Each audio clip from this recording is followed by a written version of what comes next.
Hi எல்லாருக்கும் வணக்கம் and அஸ்ஸலாமு அலைக்கும். Welcome back to my channel. இன்னைக்கு என்ன vlog அப்படின்னா, நான் வந்துட்டு லக்ஷ்மி பொட்டிக்கில் வந்து ரஸ்டர்ட் ஆரஞ்சு எடுத்திருந்தேன். அதை வந்து வேலண்டைன்ஸ் டே கட்டியிருந்தேன். அதை நான் வாஷ் பண்ணதுக்கப்புறம் சொல்லுங்க அப்படின்னு நிறைய கமெண்ட்லாம் வந்திருந்தது. நான் கட்டிட்டேன், வாஷும் பண்ணிட்டேன். அதனோட ரிவ்யூ வந்து சீக்கிரமாக உங்ககிட்ட சொல்லிடுறேன். இதுதான் வந்துட்டு பார்த்தீங்க அப்படின்னா லக்ஷ்மி பொட்டிக்கில் எடுத்த ரஸ்டர்ட் ஆரஞ்சோட saree. ஸோ வாஷ் பண்ணதுக்கப்புறம் saree எதுவுமே ஆகல. பிளவுஸ் பாருங்க, கிளாத்தும் வந்துட்டு அப்படியே நல்லா இருக்குங்க.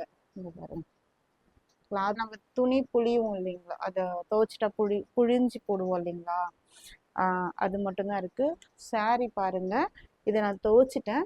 அதாவது காய வச்சு அலசி போடும்போதுட்டு இருக்கும்ல, அந்த இது மட்டும்தான் இருக்கு. இது பாருங்க, saree எப்படி நான் ஃபர்ஸ்ட் அன்னைக்கு காட்டினனோ அதே மாதிரி தான் இருக்கு. உங்களுக்கு தெரியுதான்னு தெரியல.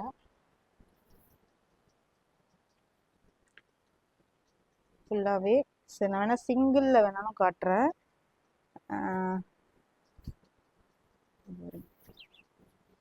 saree சுருங்கலை கொல்லலை, நல்லா இருக்கு.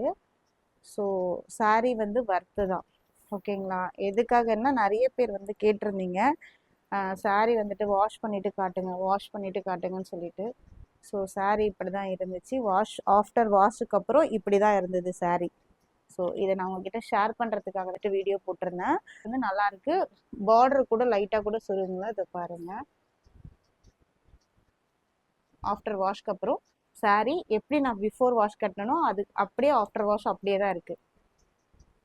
தேங்க்யூ ஃபார் வாட்சிங் ஃப்ரெண்ட்ஸ். என்னுடைய வீடியோ பிடிச்சிருந்துச்சுன்னா மறக்காமல் லைக் அண்ட் சப்ஸ்கிரைப் பண்ணிக்கோங்க. நெக்ஸ்ட் ஒரு வீடியோவில் பார்க்கலாம். பாய்.